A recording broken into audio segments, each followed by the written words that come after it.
unique Regulation F teams that you will see, and not counting what happened at the Orlando Regionals where a Monkey Dory made day 2. Yeah, so one of our local players, Travis Tyson, he had a great team. He had Assault Vest, Raikou, he had Choice Band, Dragonite, he had Milotic, I don't remember the item, Hisuian, Gudra, probably leftovers, Magmar, and Monkey Dory. And it made day 2, finished top 64. But ladies and gentlemen, our first matchup is going to be Chris Zamora versus Brandon Nasir. And like we said, ladies and gentlemen, these are going to be 2 of the most unique teams that you have seen. There are some standard staples on there. Oh, of course. Most notably, let's look at Chris Zamora's team first. He's got the Chien-Pao. He's got the Entei. He's got like, you know, those are 2 good Pokemon. But here's the thing. Chien-Pao, look at that. Life Orb. Ooh. Terra Stellar. Ooh. Those yeah.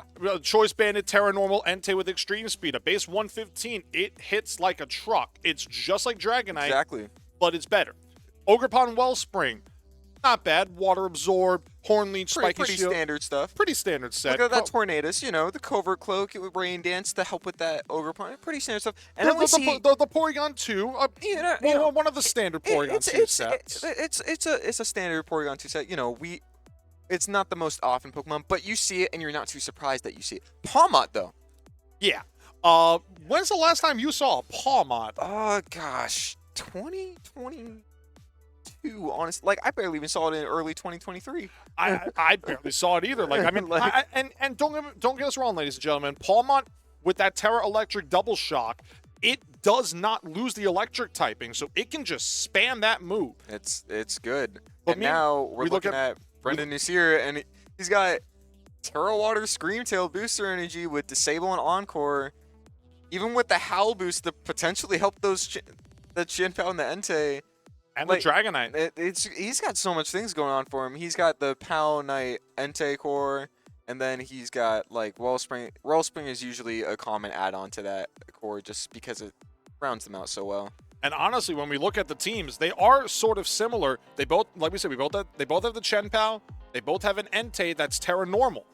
They both have a Ogerpon Wellspring, and they both have a Genie. It's just depending on which genie. They just got different genies. They just got different genies. Yeah. And then the last 2 Pokemon are just, you know, thrown together. Like, Porygon 2 works well with this team on Chris's side. Meanwhile, the Dragonite, it works phenomenally with the Chien-Pao, as we all know. Chien-Pao Dragonite has been a menace for doing... Oh, it's been phenomenal. Ever since Regulation C, Chien-Pao and Dragonite has been absolutely nightmares, especially if you do not have a way to counter that Terra Normal E-Speed. And even then, you bring up something like a Golden Go, the Chien-Pao is usually run Sucker Punch. Yeah, exactly. This Chien, it has Sucker Punch with a Terra Stellar and a Life. Like, come on, those boosts are gonna be insane. It's gonna be ridiculous. And also, like we said, ladies and gentlemen, when it comes to like certain Pokemon, like, you know, sometimes you see the standard sets outside of the Life Orb on the Chien-Pao for Chris. Their Chien-Paos for Brendan and Chris, they are exactly the same in Sword of Ruin and the moveset: Sucker Punch, Protect, Ice Spinner, and Sacred Sword. I mean, it's a good set for a reason. It's just the most standard set.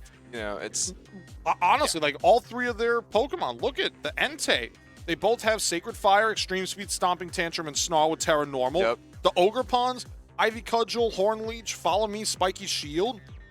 It's basically a mirror match. It's I want to say a mirror match, but it's pretty close. It's like it's like the mirrors you see at, like, you know, a fair, like, you know, when they got like the little lopsided ones, like the stretchy ones. That's more of the mirror match that we have going on right now. Yeah, the Hall of Mirrors, so to speak. Oh yeah, and all right. It looks like we're going to get into it, ladies and gentlemen. Game number 1 is about to start between Brendan Nasir and Chris Zamora. Let's see who are going to be our leads. We do see Chien-Pao and Tornadus are the leads for Chris. And then Chien-Pao Dragonite.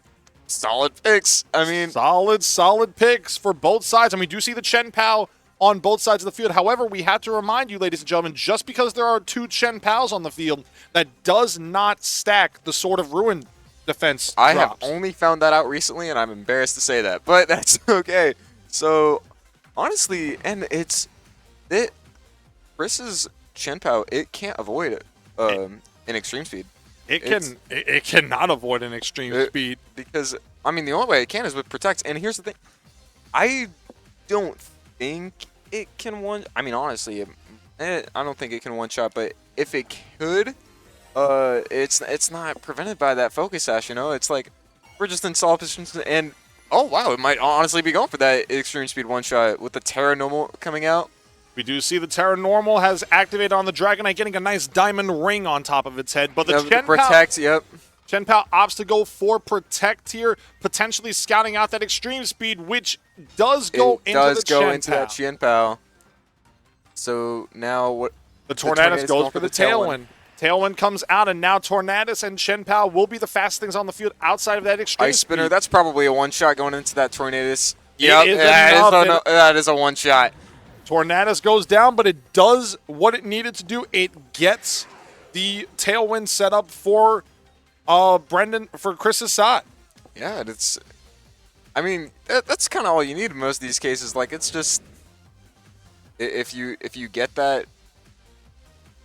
If you get that one shot, it's like it got its tailwind up. It got its job done. I was struggling to find my words there. It did get the tailwind up. However, we have to keep in mind that now because the tailwind is up, Entei would be the fastest with those Choice Banded extreme speeds. And seeing as this Entei has the Terra Normal and the Terra hasn't been burnt on Chris's side, they could do a lot for him right now. The other point of note is that Chris could do something like a Sacred Fire, but we do see Chris is activating his own Terra Orb into the Entei, and Entei does not want to be ringless. Look at it. It's got a nice diamond ring on top of its head, too, for Terra Normal. Yep, it's going to do pretty solid with that Terra Normal. So we see the Brendan's Chien-Pao going for that Protect, and this Entei is going for that extreme speed, but it's into the Chien-Pao. So both times the Terra Normal E-Speed goes into the Chien-Pao. But not this time. How much is it going to do? It's a one-hit KO. Oh my god, that Chien-Pao just dropped. Brendan has had 2 turns where he one-shots an opposing Pokemon and takes no damage on his side.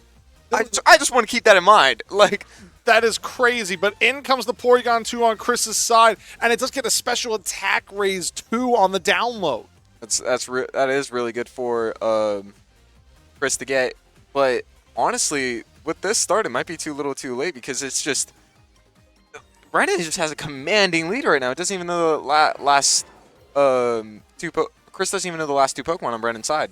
No, he doesn't, but that also could play into Chris's side. We do see an extreme speed come out onto Chris's Entei. Oh, and Dragonite survives, goes for the extreme speed. What is it going into? It's going into the Porygon 2. That did over 50%. Wow. If this is a Sacred Sword, it might KO. It does. The double up on the Porygon 2 KOs. That's insane. I mean, Brendan just... I don't see Chris pulling this one out. I'm going to be honest with you. I really don't. But there is always a chance, you know. There is always a shot. So we see deciding what's going on, but the battle was forfeited anyways. Chris realizing that he has no way out, and he ends up conceding game number 1. Falls down 1-0, but man, that Chien-Pao Dragonite, we talked about it. I mean, the battle of extreme speeds, like it just, you know, like Brendan just won in the end, you know. Brendan's extreme speeds were more extreme. I'm just saying, like essentially those extreme speed. We knew extreme speed was going to be a potential move choice from both sides, but the other thing is that on the side of Brendan, we have to remember, Landon, the Chien-Pao has Protect, the Landorus has Protect, the Ogerpon has Spiky Shield. Extreme Speed only has 8 PowerPoint moves. After it's gone, if Entei's the only Pokemon left on the field, it falls to have to use in Struggle, which takes 25% recoil every time it does even minute levels of damage. Definitely a risky play, but I mean, hey, it worked out in Brendan's favor, and you know, props to him for that. You know, great start for this match and this local in general for Brendan.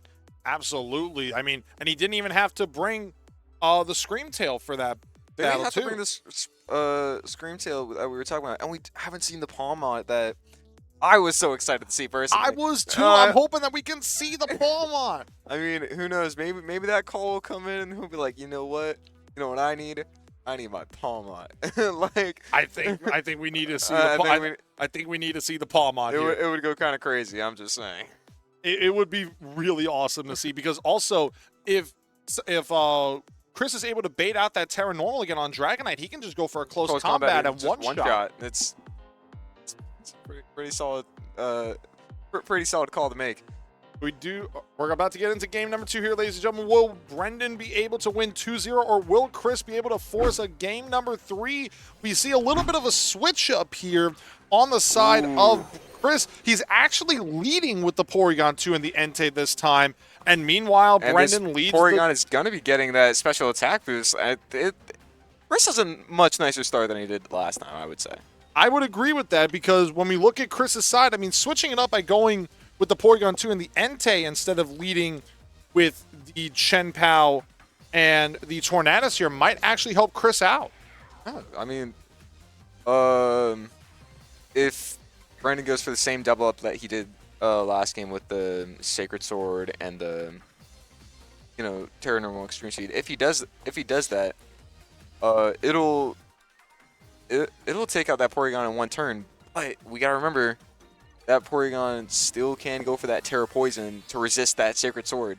Very true, but we do see the Terra Orb once again activated on the side of Dragonite. Brendan is just saying, you can't stop this extreme speed until you try. Don't stop me now.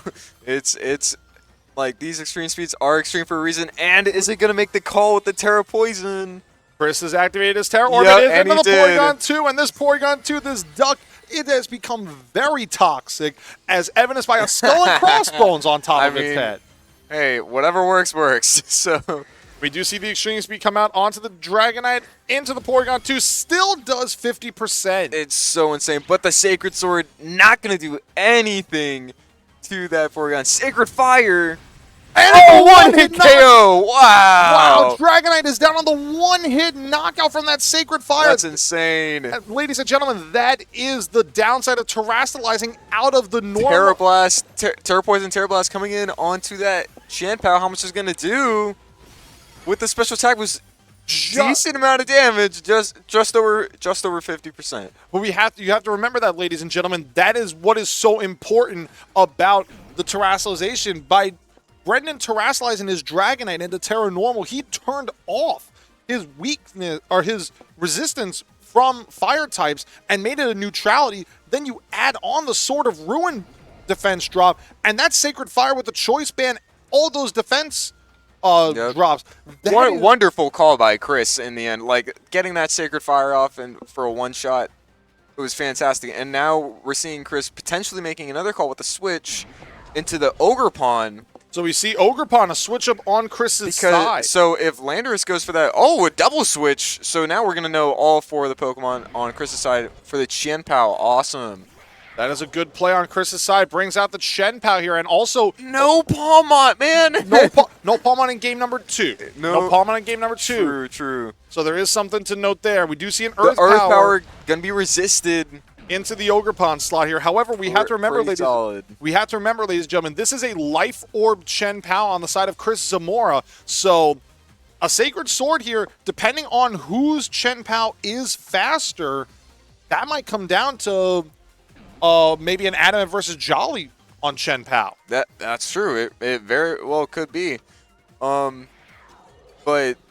honestly, in general, of the Ogerpon, if it goes for like a follow me, it's in a solid position in general that I could just take some of that damage for the opposing Chien-Pao, because Chris's Chien-Pao with the Life Orb, it's just such a good piece. I'd argue it could KO almost anything on Brendan's team. We do see a switch out here on the Chien-Pao. It is bringing in the Ogerpon in its stead, potentially trying to scout a Sacred Sword here as Landorus goes for Protect here, and Ogerpon goes for the Follow Me. Just like I predicted, and that's And Ooh, Ice Spinner was the play on Chris's side into the protecting Landorus.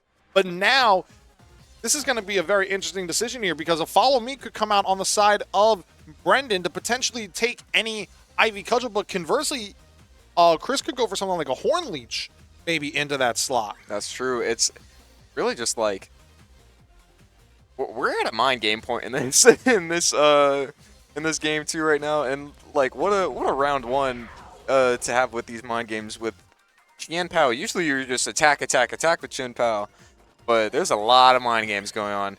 Follow Me coming from Brendan's Ogerpon. What is the move select? It is Ice Spinner. Okay, that's going to do some good damage here. A critical hit! One hit KO. Oh my god, a critical hit! Wow. Gets the one-hit knockout! Are you kidding me with the Life Orb? That's insane. And a Horn Leech. Horn Leech was the play, so he called the Horn Leech. That's insane. Wow. And then Earth Power comes out into the Chen Pao slot, and Chen Pao goes down. Chen Pao is going down this turn, unfortunately, for Chris.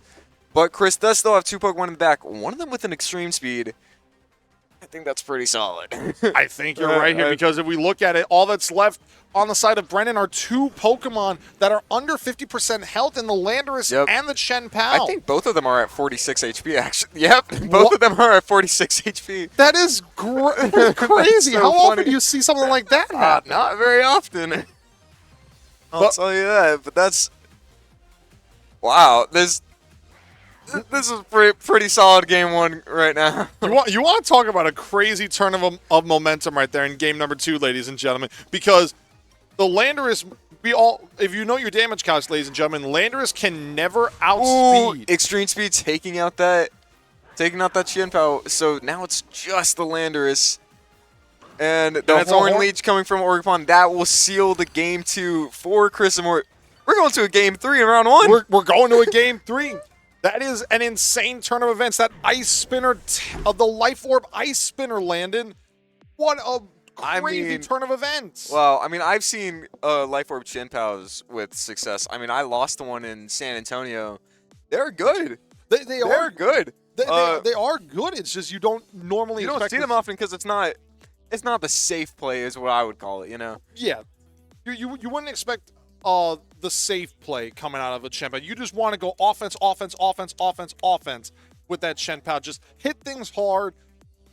Honestly, Sacred Sword and Sucker Punch have basically been, and even Protect 2 on Chen Pao. Those have been like the 3 standard moves. Yeah. It's literally, what ice move do you want on your Chen Pao? Do you want Ice Spinner to remove terrain, or do you want Icicle Crash for a potential flinch? But even with Icicle Crash, you're risking a 10% miss, and that could be the ultimate make or break. Yeah, I was using that Glamora Torn team archetypes at Orlando. I'm not gonna lie, I was pretty lucky with my lack of misses. I hit almost every Bleak Wind. I hit all of my Icy Wind. I was doing so good in terms of luck. I will say, when I used Chen Pao at Charlotte back in January, I honestly wasn't missing many Icicle Crashes, and the reason why is because I ran Ice Spinner. That won't do it, won't it? it probably will. I had Icicle Crash, but I was just like, I don't really think about it all that much. It doesn't really feel beneficial in this situation, because it just really felt like, Ice Spinner was better, especially with the fact that right at Reg F at the beginning, Iron Crown spam was going absolutely nuts. So having a way to remove the terrain without, sacrificing a spot for something like Rillaboom, that was definitely the play. And ladies and gentlemen, we're going to have a game number 3 in round 1. Are we going to see that Screamtail? Are we going to see that Palmot? Oh, what's going to happen? This is going to be something I am hoping to see one of them. Both of them we'd really want to see. And now we're seeing the leads, and we are seeing P2 and the Qian Pao with that shiny Entei and that Landorus. So this Entei isn't choice band. This one is actually Assault Vest, so it can help against the Porygon 2's lovely little Terra Blast. Exactly. And by virtue of the Porygon 2 being on the field, it cannot terrestrialize, because if it does, an Earth Power will probably have a shot of knocking out on one shot, even through the Eviolite, and that's just the power of Sheer Force Life Orb Landorus. Yeah, I mean, it's it's so strong. I mean, Sheer Force, you guys know it. It like negates those secondary effects, and Life Orb counts as one of those secondary effects with the HP removal. So it's just that top on top on top, and it's just such a good Pokemon right now. The only negative about that, though, is that the Porygon 2 also is carrying Ice Beam. That is true, but We see a Terra Orb activated on the side of Chris Zamora. Is it the Porygon 2? No, it is the Chen Pao. We're seeing the Terra Stellar Chen Pao. Terra Stellar for the game 3. Protect on the Landorus. Might have been going for Terra Stellar Sucker Punch. We see a Sucker Punch. He did not go for the extreme speed. How much is that doing? Oh, wow, that was big damage. What does the Porygon 2 go for? The Sacred Fire. Oh, that's definitely going to one-shot. Yep, that's gone. Down. Down for the count. Terra Stellar had that one move, and it's gone. Do you know that Terra Stellar actually doesn't get a 50% bonus? It gets like around 20% bonuses on the non already stabbed types. Yeah, and we did see Porygon 2 go for the Ice Beam into the Landorus here, and unfortunately, it was not effective because Landorus did protect. Yep.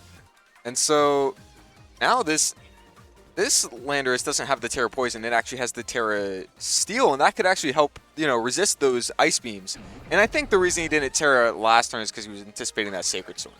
I think you're right there. And also, with the Porygon 2 being out on the field here, it remains to be seen what is going to be done with the Porygon 2. And also the Ogerpon, it could go for something like a Ivy Cudgel into the Landorus slot here. But even then, you can maybe bait out the Ivy Cudgel into something like an Ogerpon in the back. That is true. I mean, having your own Ogerpon is always helpful because, especially when you know that you would negate one of its most powerful moves. Yeah, I mean, it's good against Urshifu, it's good against Ivy Cudgel, and now, like I said, the Terra Steel coming out. But wait a second, it's not Halloween. Why is there an axe in Landorus's head? I don't know, man. I mean, he's still orange, so he's still got that Halloween spirit in him. We see the Ivy Cudgel. It does enough to take out the Entei. Chris trying to take out that Entei before it does any more damage. Now, what do we see? The Landorus doing this Sludge Bomb. How much is going to do? It's a one-hit KO. Wow. Ogerpon is down. That Sheer Force Life Orb combination. Brendan is in such a nice position. Terra Blast not going to do much because even if it was Terra Poison, it would do nothing if it was Terra Poison, But it's important to note that damage could go a long way here because the Dragonite now, it is not eligible to Terra Normal Extreme Speed with the Choice Band. That is true. So it is now 4 times weak to an Ice Beam from that Porygon 2. That is very true. And now we see the Entei. Ooh, those Sacred Fires could be a lot into both this Chien-Pao and that Landorus incarnate. But we have to keep in mind, this Entei is choice banded, and that could be a detriment because Entei is not naturally faster than Landorus Therian. Or not Landorus Incarnate. No, Landorus Incarnate is one of the fastest Pokemon in this metagame right now. And if you saw that last turn, usually Ogerpons are like built to outspeed a modest Landorus Incarnate. But this Landorus Incarnate outsped their Ogerpon, so potentially this might be I'm making a guess. It could be a faster Landorus build. I think you're right, because truthfully, when I build my Ogerpons, I did it around max timid Landorus, just to make sure I outspeed them no matter what, outside of Icy when drops. We just see an Extreme Speed come out into the Landorus. It was resisted, but it went for the Sucker Punch. That is big. That is very big, but what's this going on to that Entei? How much is going to do? It's one-hit KO. One-hit KO, and Porygon 2 is the last Pokemon on the field. I mean, hey, don't underestimate Porygon 2. It can definitely do its damage. The Terra Blast being able to take out that Landorus Incarnate, but it's still a 2-on-1 here. And Trick Room isn't going to do you much help when you're the only Pokemon benefiting from it. I think you're right here, Landon, because in comes the Dragonite. It's a Dragonite and a Chen-Pao versus a Porygon 2. I think I saw a play that I'll mention in our recap about this round that might have helped Chris out, but this is going to be a Sacred Sword. Sacred Sword going first, actually. Because there's no extreme speed coming out, so now we see an aerial ace instead. Oh, wow! Not enough. Ice Beam comes out. But here's the thing. It's a just one-hit knockout. Now Chris is in a position here, and so is Brendan, because Shen Pao has Sacred Sword. It has Sucker Punch. But I just think, Brendan, it's faster. He's going to win. That's the game. What a play by Brendan. What a play by Chris. Barely being able to survive that and get rid of the Dragonite. I honestly think that was the right play on Chris's side to go after that Dragonite. Get that and make it a one-on-one. But then you're playing the Sucker Punch mind game. Like, if you go Sucker Punch, it could go Trick Room. You could go Sucker Punch again. It could do a recover. Like, you are basically putting yourself at the mercy of your opponent. Yep, I do think that was the best possible play for Brendan. And, you know, props to both players. They both had unique teams. I'm so sad we didn't see the palm on. I was so excited. We didn't see it. Didn't see the Scream Tail either. But in general, this was a solid match. What a round one. Go to game 3. It was... And honestly, with the game 3 being a result of that critical hit Ice Spinner. That is true. And sometimes, ladies and gentlemen, as we know in VGC, critical hits matter. I mean, this is the game we play. I mean, sometimes the crits don't matter, even though you get a critical hit and you're just like, eh. This time it definitely did. Yeah, definitely. This time it definitely did. Even with Life Orb, I don't think that's one-shotting in Ogerpon. Honestly, like that was a incredible way to start round 1 here in Maitland, Landon. Honestly, and what I was saying was, if Entei would have went extreme speed into the Chen Pao, I think that might have been the right play. Extreme speed and Terra Blast, get rid of the Chen Pao, and then you have Landorus versus Porygon 2. Because Porygon 2 doesn't have its Terra anymore, and then would therefore become weak to an Earth Power, you can go for an Ice Beam into the Dragonite and make it a Landorus versus Porygon 2, and I think Porygon 2 might have been able to win. Yeah, honestly, Porygon 2 is just such a good Pokemon. It, like, has such you know its defensive stats. That thing is not getting KO'd. That's not getting KO'd. There's a reason this duck... It's why it always runs Eviolite. Because it's so good. There's a reason this duck is so good in VGC. There's a reason, and it's not just because of the Eviolite. There's a reason you never see Porygon Z. Unfortunately, there's a reason you don't see Porygon Z. Because adaptability on Porygon Z is very good. Where? No, I'm kidding with you. I think it could work out, you know. We might see it every now and then. But ladies and gentlemen, we're going to take a quick break here, and we're going to be right back with round number 2 here at the Maitland April Local Challenge. We will see you guys momentarily.